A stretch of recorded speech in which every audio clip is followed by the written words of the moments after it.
A kill switch that can limit access to a modern technology with just one flip? That's what experts called the recent move by Washington to limit access to the AI provider Anthropic's latest models in Europe. The German State Secretary for Digital Affairs called it a wake-up call for Europe. He's not the only one who calls for waking up. Pope Leo XIV is asking for more regulation on AI, wanting to not have the power on these tools in just a few hands. That's all the topics we're going to cover in our interview today with the State Secretary for Digital Affairs, Thomas Jarzombek. Welcome, Mr. Jarzombek. You called the ban of the US and AI provider Anthropic a wake-up call for Europe. For whom is that a wake-up call? For yourself or for others? It is a wake-up call for the whole society, because I believe that Germany is very strong when it comes to hardware manufacturing, and over the last decades we focused very much on machines, on hardware, and too often software, data, AI, all this was nice to have, but today it's not a nice to have anymore, it's the essential of every business. And so I think we need to invest more. So you're appealing mostly to industries, asking them to do their bit. At the same time, you're part of a newly founded ministry, the Ministry for Digital Services and State Modernization here in Germany. It's just over a year old. You're now one of the state secretaries helming it. What is your government trying to do to advance AI use, but also sovereignty, tech sovereignty as you called it, for Germany? We have a bunch of measures that we are heading. So the first thing when it comes to AI is to make implementing AI more easy.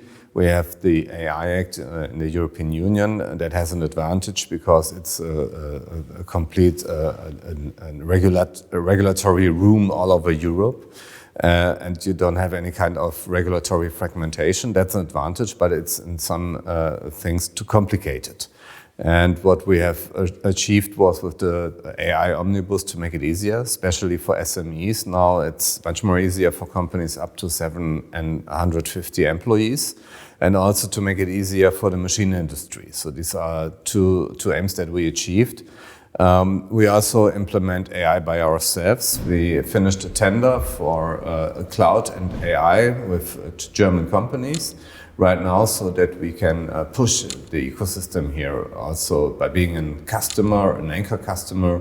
And in the end, with the data center strategy, we make it more easier to build data centers here, and we want to quadruple the capacity of AI infrastructure until 2030. I want to ask you something about another call on the topic of AI by Pope Leo XIV. He's recently published an encyclical on AI. How do you, as a State Secretary for Digital Affairs and member of the Christian Democrats, respond to the encyclical by the Pope? We appreciate that very much, and I believe, as being a Christian by myself, I can say it's important that for the Catholic Church as a moralic institution, it's important also to tackle moral questions of today. And I think this is really a question of today, and the point of view from the Pope, I believe, is the right one, to say, okay, who is defining the values in this AI ecosystem? So, and basically he's optimistic when it comes to AI, or he's not pessimistic, but he says, so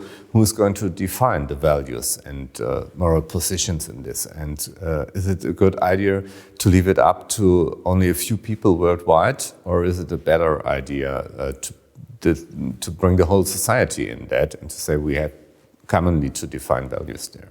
At the same time, you also just acknowledged it's very complicated to maneuver all these regulations that are partially coming from the EU, and now the head of the Catholic Church is saying we need actually more regulation. So how can you maneuver that sort of constant quest for regulation when you say it's actually hindering the economic growth that Germany needs?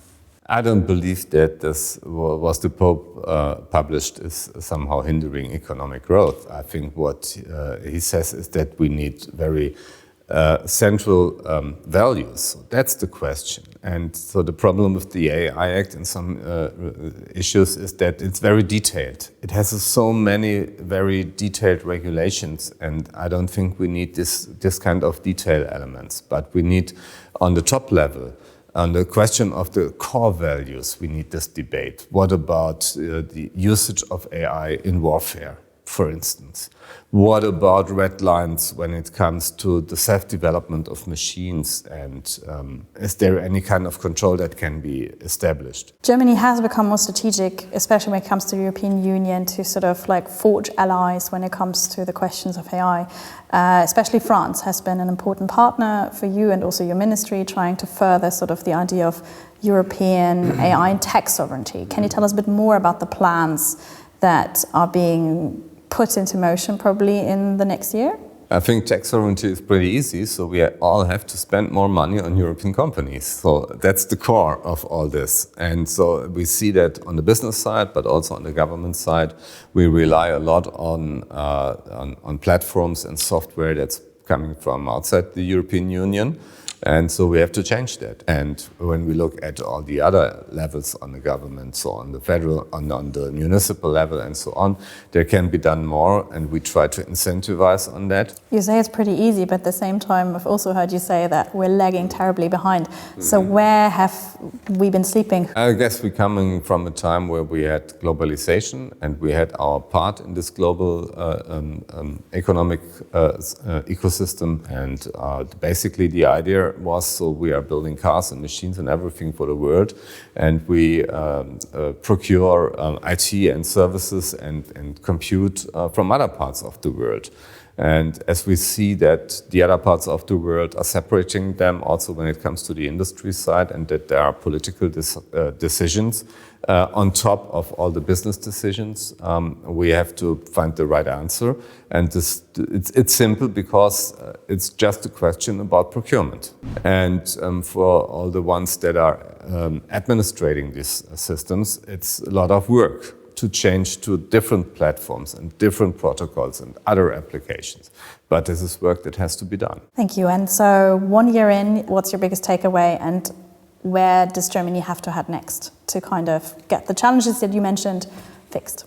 We have a lot of projects we are building on, and I think the next year will be the year of truth, because we are starting with our EUDI wallet. That's an important thing to authenticate our citizens when they are using public services. So we are building the Germany app, so it's on an AI-based platform, a central point where you can do all applications for everything you need on a single point with simple assistance. Thank you very much. It's a pleasure. Those were my questions for the State Secretary for Digital Affairs here in Germany. What questions do you have on the topics of tech policy, cybersecurity, European tech sovereignty? Let us know in the comments.